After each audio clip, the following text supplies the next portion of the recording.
and welcome to the Bookkeepers podcast. I'm Zoe Whitman. I'm here with Jo Wood, and we're joined by Kathryn Frimond from Your Local Bookkeeper. Hi, Hello. Kathryn. How are you? I'm all right, thank you. How are you two? We are good. We've had a really busy day. We've had some nice chats with bookkeepers. We're having a chat with another nice bookkeeper. It is like our kind of day. Yeah, it's good. It's been lovely. The sun is still shining. The sun is shining. Kathryn said to me, when did you get a conservatory? I am in my mum's conservatory. I'm house sitting this week and dog sitting. And yeah, it is sunny by the seaside today, which is lovely. Oh, and it's nice to see lots of people joining us. Hello, everyone. Hi, Jodie. Hi, everyone who's here. Right, well, today we're really excited to speak to Kathryn Frimond. She's a friend of the Bookkeepers podcast. She runs a practice called Your Local Bookkeeper in Surrey, and she's a sustainability hero. And she's going to talk to us about sustainability and, well, do you know what? I think really educate us, actually, because I think this is the topic we need to talk about all day long. So, Kathryn, do you want to start by telling us a bit about your background and who helped and how you became a bookkeeper, please? Yeah, so I've never been called a sustainability hero before, so that's really exciting. Thank you. I'll take it. I ran a practice called Your Local Bookkeeper, which is, as Zoe said, is based in Farnham in Surrey. And my background's actually in banking, so I got into bookkeeping after I went on maternity leave from banking and I was made redundant. So perfect sort of slip into the other into another profession. And actually it was as part of the Six-Figure Bookkeeper Club that I realised, and the Success Programme, that I realised that I needed to niche my practice a bit more, and I wasn't really enjoying what I was doing. It was a job. So now I niche in sort of the sustainability sector. So most of my clients are either, we're actually going through them today, and most of them are sustainability consultants. So sustainability consultants, people that are doing things to make the world better. So I've got like a tech agency that deals with green tech, things like that. And I got into that because that was my passion. So that's what I like doing. Picking litter and things is like what I like doing in my spare time. So it made sense to move into that for the bookkeeping as well. Oh, I love that. And definitely change your LinkedIn profile and headline to be Sustainability Hero, because Zoe's just come up with that. And it was a quote as well. It wasn't even me that made it up for myself. I know, because Perfect. That's how you come about, and that's how you come across. And I'm always thinking you're one of these people that makes me feel like I want to do better, but I don't know always what better is. And I always feel a little bit guilty that I don't know. And that's why it's so important to keep having these conversations, because as business owners, parents, we're trying to do exams, we're trying to market ourselves, social media, we've got all these things, these hats we're wearing. And then you think about, wow, we've got this responsibility to look after the planet that we're on. What can I do? And is it a really massive task? It's one of those things that you feel like sometimes, do I need to be all, like, obviously everyone should be all in, but surely if everyone just does that a little bit, it's better than nothing. And so I think it'd be really great to have a conversation about, as business owners, as accountants, bookkeepers in this space, what can we be doing that we've not thought about that's kind of a simple thing to do, but also in our household, what can we do and how can we help our children understand what it means to help the planet more? Yeah, so that's really what I'm trying to pitch it at as well, and what I'm all about. So I think my actual LinkedIn headline is greening up the accountancy sector, and it's like one firm at a time or something like that. And I really do believe that you can just do little bits, and if everyone's doing little bits, actually that adds up to a huge amount. So something along the lines of 97% of all businesses in the UK are small, medium businesses. Every single one of those has probably got an accountant. I don't know how many accountants and bookkeepers there are under like governing bodies, and I keep writing it down to go and find out, and I never do. But if every single bookkeeper and accountant made one difference, there's thousands of us. So that's going to make a huge change. Be that, just some quick wins that I can think of. Being paperless, deleting emails, not sending as many emails because everything has a carbon footprint. Offering just down to like reusable cups, things like that. If everyone did that one thing, that's a massive difference for the planet. So I'm really about like those small wins. Have you always has the environment always been high on your radar? Like you mentioned niching in your practice, and your business is called Your Local Bookkeeper. It's not called like Your Green, environmentally friendly, sustainable bookkeeper. So that wasn't how you started the business. What happened for you how did this become part of, like, to me, you live and breathe sustainability. That's why I called you sustainability hero. Like, I know that it's so important to you. I just wonder, I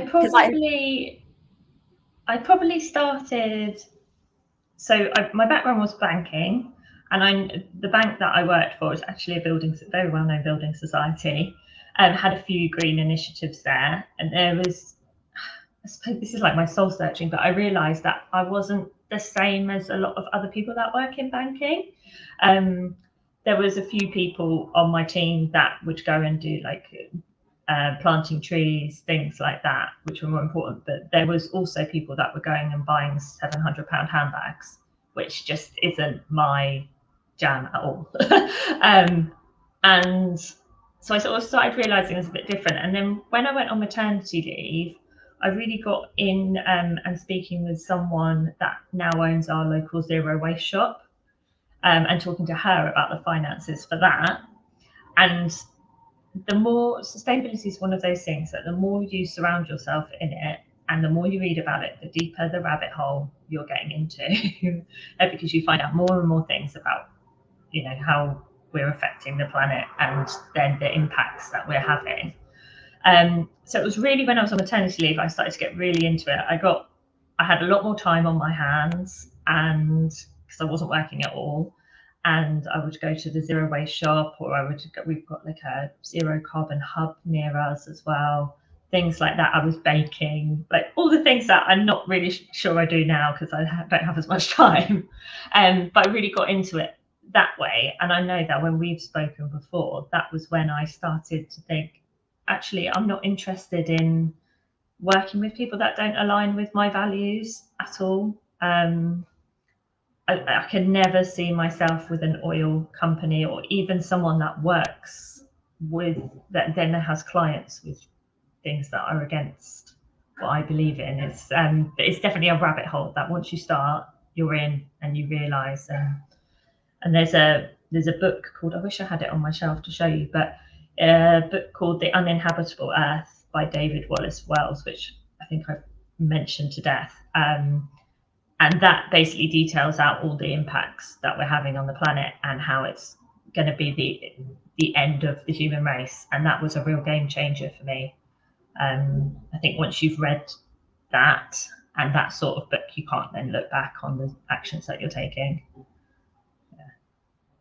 It's really, and I think, like, as a parent, you've got a little boy, I've got little children, and Joe's got grown-up children, much more grown-up children, and I think, like, suddenly there's like a whole other level of responsibility that you've never really thought about before. And then I've definitely become like more aware and anxious and thought, oh God, we need to change something about what we're doing. And I actually don't know where to start. And I saw your I'm on your mailing list, Kathryn, and your email came out this morning, and you said, and you hadn't emailed for a while or something, and you said Rishi Sunak also owes you an apology, and which maybe we'll talk about in a minute. But very naughty.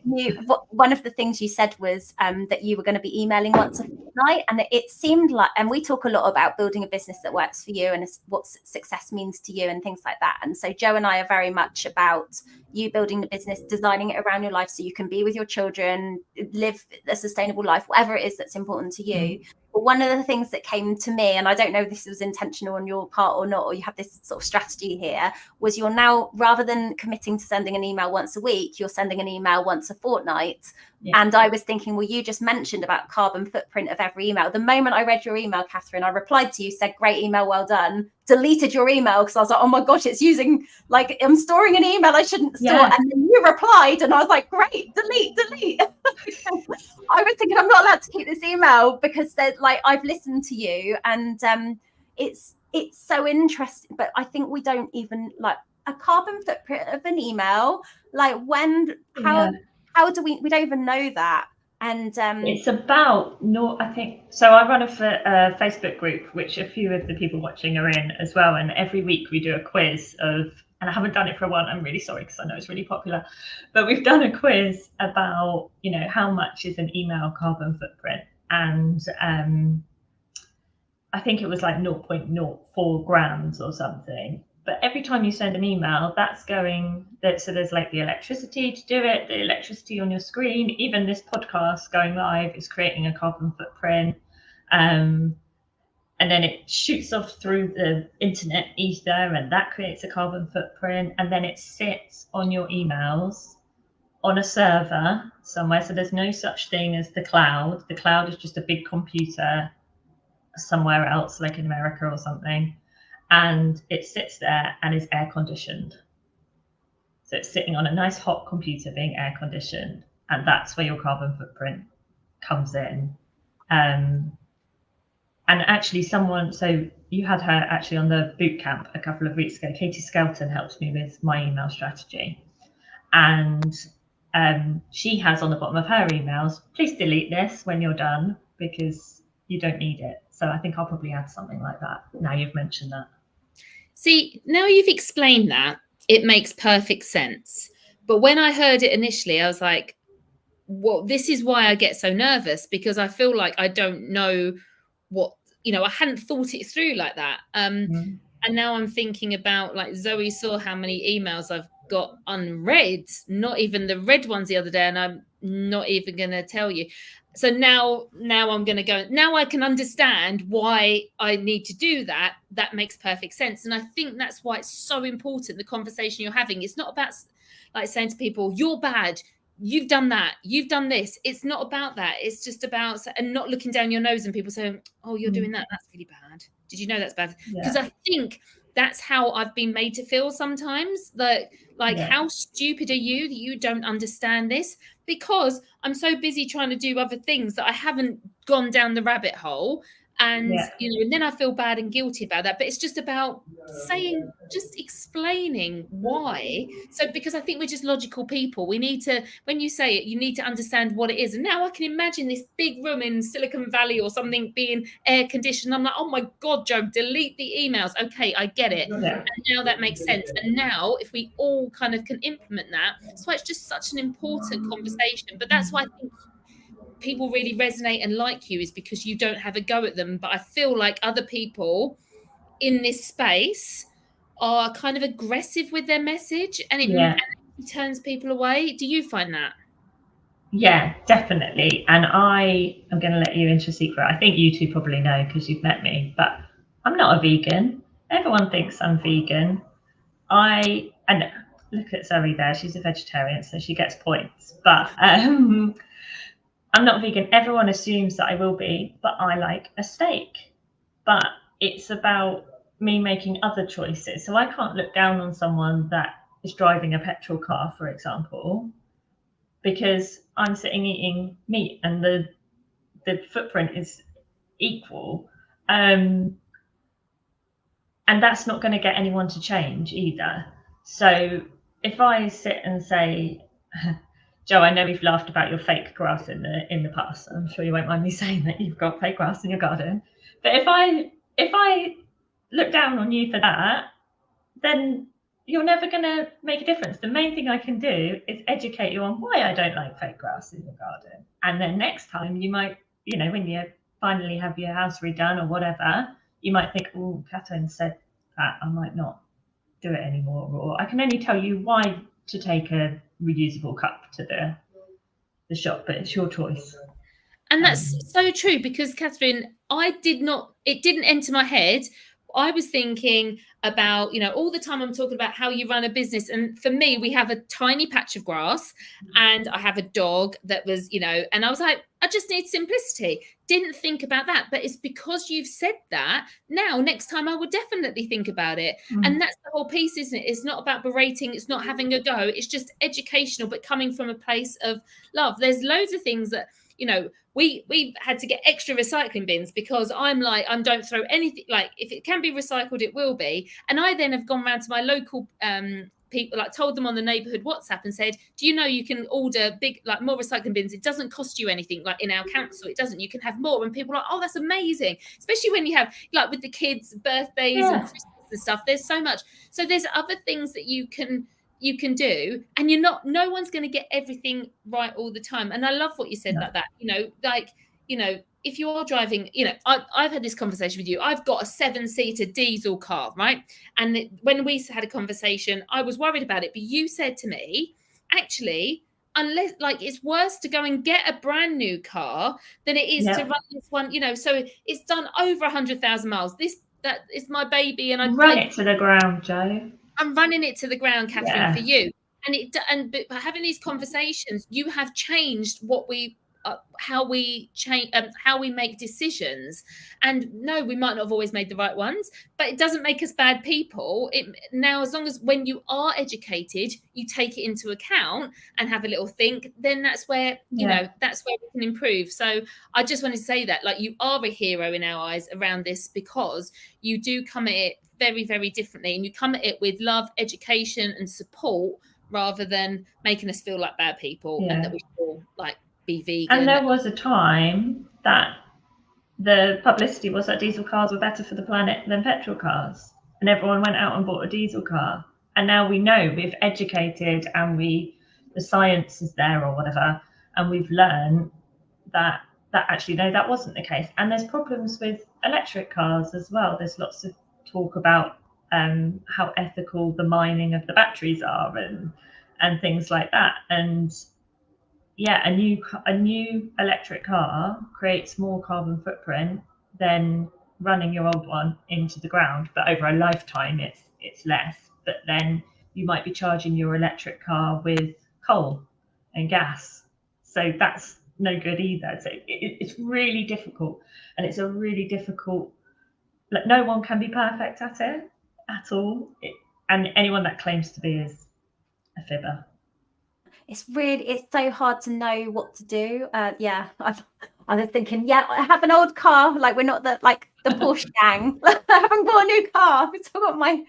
I'm driving my little car to Milton Keynes next week. I think it's going to be hilarious for anyone who sees me turn up. But I think it's like one of the biggest problems is we don't know what we don't know. We don't know what we're supposed to do. Like I don't know anything about, you were saying about the carbon. I don't even know what 0.04 grams of carbon looks like.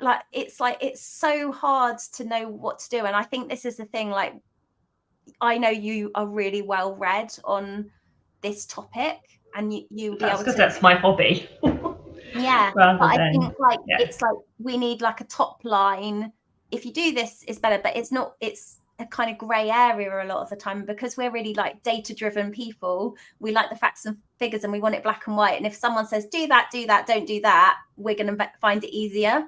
But I think we have to know a little bit so that we can know which decision is right. I feel like Kathryn could just go out there consistently on LinkedIn and talk about the impact of email.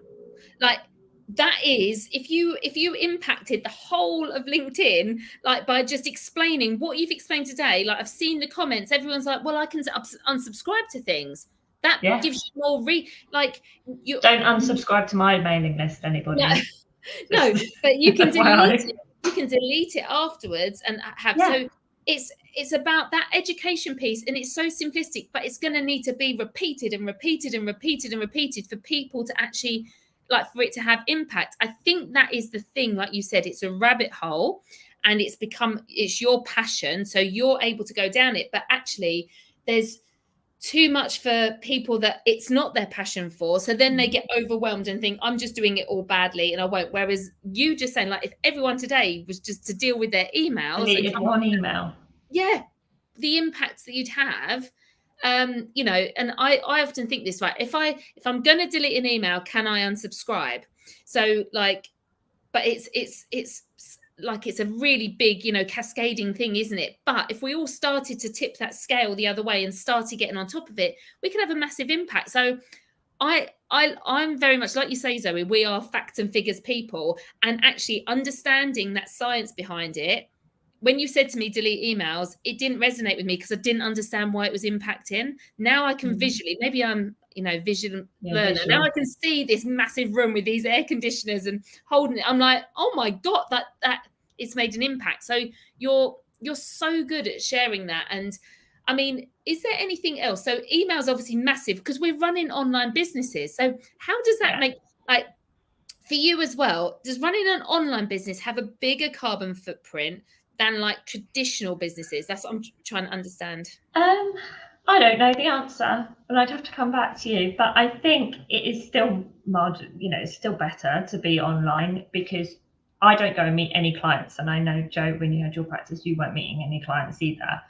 And that's better because you're not getting in your diesel guzzler and going off up the M1 or whatever to do that. So I think from that perspective, it's marginally better. What I find that we end up doing in our practice is I might have an email and then I'll email it to the team inbox, and then that will be saved on OneDrive, and it will also be saved on, we're just moving to Client Engager, so that will be moved on to Client Engager. And then I've got I've got an attachment in 10 places. Does it need to be in 10 places? That's sort of a data cleanup thing as well. But like a lot of people start with being paperless, and they say to me, oh, but I'm paperless. One of the big software providers that I've spoken about before said they're an online extraction tool, and they said to me, but we're paperless, we're a green company. But they're not, because all the stuff that is saved is going somewhere and is on a server in that room somewhere. So is there like a way? Sure.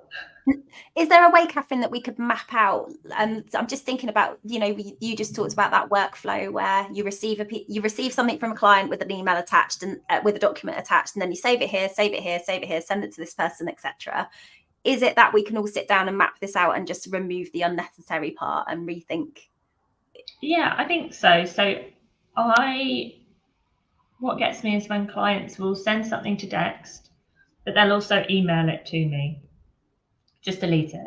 Like, you don't need something in Dext and on your emails, but as like accountants and bookkeepers, we've got this regulation that we have to keep documents, and that scares people because they're like, oh, well, I have to, but then you've got it on Dext and then it goes over to Xero. So then there's a PDF on Xero as well. So if you really sit down and think about where all those PDFs go, it's a lot. But it is really hard to not do that because I'm obsessed with like not losing the documents as well. No, and can we think about, so thinking of that in mind, so knowing that we are going to create a carbon footprint. I was just thinking about my business I had back in 2014 where I had an office, and then you said about going to see clients. I'm thinking about all my team members coming into the office and driving in, and then the kettle going on like 20 times a day and all that. I was thinking, God, I'm definitely more efficient. And I talk to my team as well about the fact, don't, like, if you either fill your kettle up to what you need or get like an urn thing or something, so that you boil it once a day and then you've got hot water, like things like that. But thinking about the fact, right, we're going to have emails, we're going to have online cloud software. What can we do to offset? What can we do as a positive thing to say, okay, I am going to create a carbon footprint. How can we offset it with doing good things? What are the good things we can do as business owners to help? Yeah, so I'm going about the houses here, but I will come back to your point about what the good things are. So the first thing that I would do is measure your footprint, because you do not know what you don't know.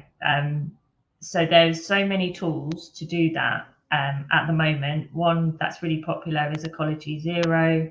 There's Neo Eco, and what they do is they feed into your, I think most of them are integrated with Xero. I don't use QuickBooks, I'm not sure, but they integrate into Xero, and based on what you've spent money on and the places that you've spent money, they throw out a carbon footprint.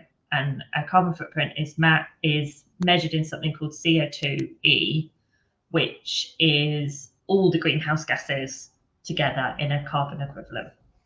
And they throw out a footprint.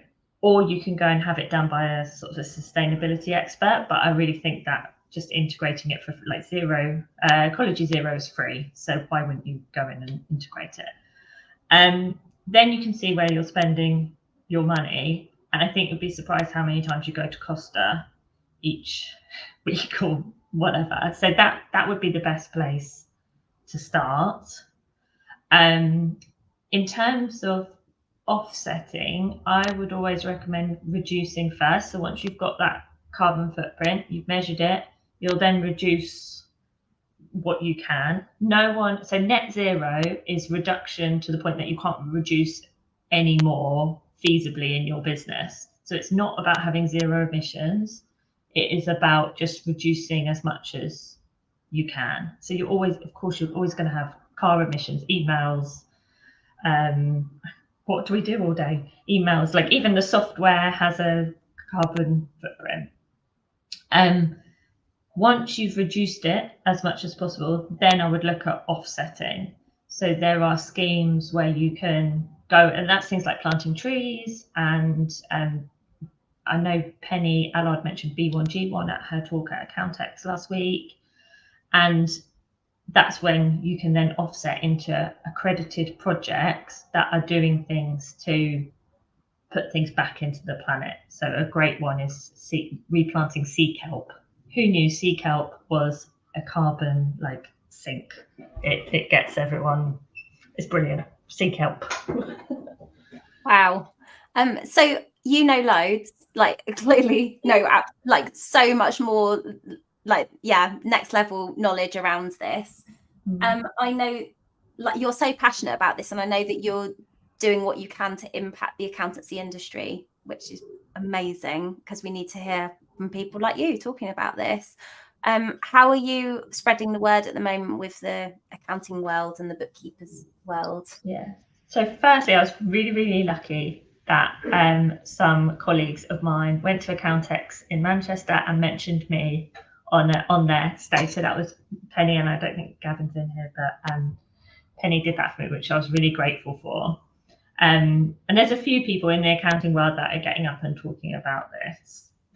At the moment, what I'm doing is a program for accountants and bookkeepers to go through that process with me, to measure their footprint. We talk through all ecology and things like that, measure their footprint, an active plan to reduce it and accountability around that, and then get out and talk about it. Because the more people that are doing it and talking about it, the more people are going to make an impact. And also just this isn't just about the planet. For me, there's definitely the planet angle. We all live on it and we all want to survive. So great. But also accountants are so really uniquely placed to make an impact. So not only in our own business, but to all of our clients' businesses. And if we can measure our own footprint, we can do that for clients as well.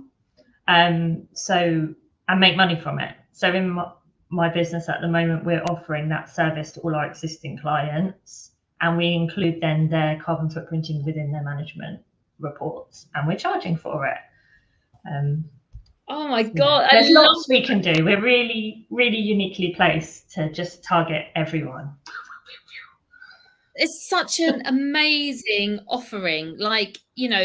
Another string to your bow as a bookkeeper or an accountant, to go through this process, with you by their side, to kind of figure it out for themselves internally as a practice, and then talk about, you can go on social media and talk about what you're doing, how you're doing it, the changes you're making, and then offering that as a service to your clients. That's going to stand you out from the normal crowd. When people are saying, well, what's different about you? Well, this is different about me. That's amazing. What a cool offering. So if anyone was interested in learning more about that, Kathryn, how do they get in touch with you about that? So I'll just also mention that this isn't what I was going to say. It's not just a planet thing. We're going to be regulated to do this. So, and we are going to have to report on this stuff, because the one that always shocks people is if one of your clients needs to work with the NHS, they will need a net zero plan by February 2024. So that's 6 months away. Otherwise, the NHS will not work with them. And big businesses are starting to bring that in. We're seeing it from like Tesco's, supermarkets, things like that is all bringing it in. So is this a voluntary move, or is this something that's going to be happening? Like, is this going to be a compliance requirement in the future? It's going to be a compliance requirement. Yeah.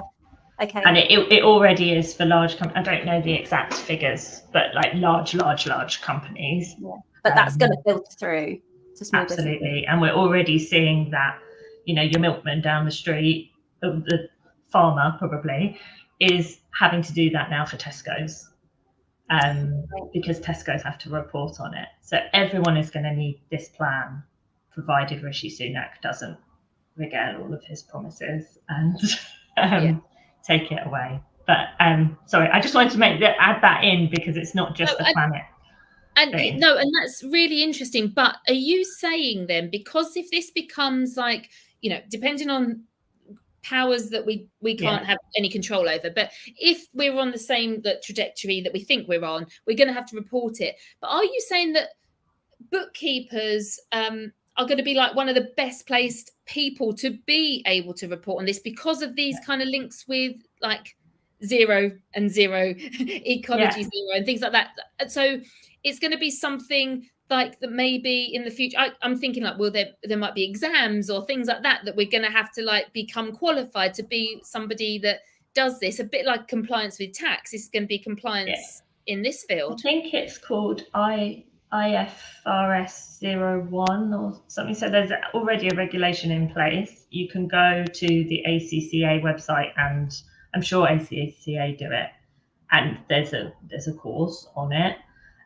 So there are a few people already doing this, but it's few and far between. But the sort of the niche bit is that you don't, at the moment, your clients won't need to have a really detailed plan. They just have to have a plan.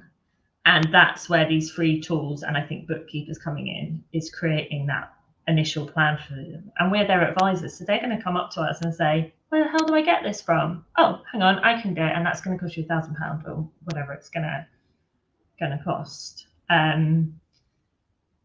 But also then you're going to learn and you're going to change things in your own business as well. And we will be regulated to do it at some point, I'm sure. We'll share the link. I know the ACCA have got training on this, and they do in the show notes about it. So they've got an amazing like sustainability hub. I've read a lot on there. It's really good.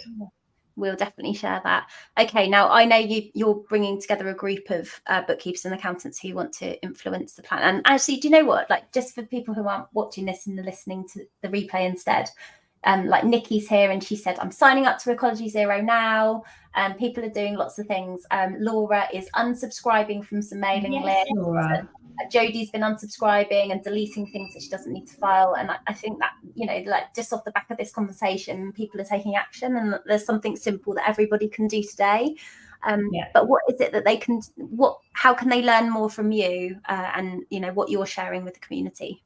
Yeah, so the best place to go for kind of the quick wins is my Facebook group, which I have. I can't add a comment, but I will put in the links. I've got a Facebook group. It's Sustainable Accountancy Professionals, and that's where we do the little quiz as well. Or you can connect with me on LinkedIn. And if anyone is interested in my program, then just DM me. And I wasn't going to do it, but for the first 3 people that DM me can just come on the ride with me for free. That's fine. We'll take it for free on the ride. Wow. Okay. How do they connect with you, Kathryn, on LinkedIn? So on LinkedIn, and just DM me. That's fine. The first 3 we'll do for free. 3 out of everyone listening. Yeah, amazing. Thank you everyone so much for tuning in. Thanks, Kathryn, for coming on and speaking. Thank you. Thanks for having me again. Always learn from you. We love these conversations. So thank you everyone. We'll see you next week for another episode of the Bookkeepers podcast. Take care. Bye. Bye.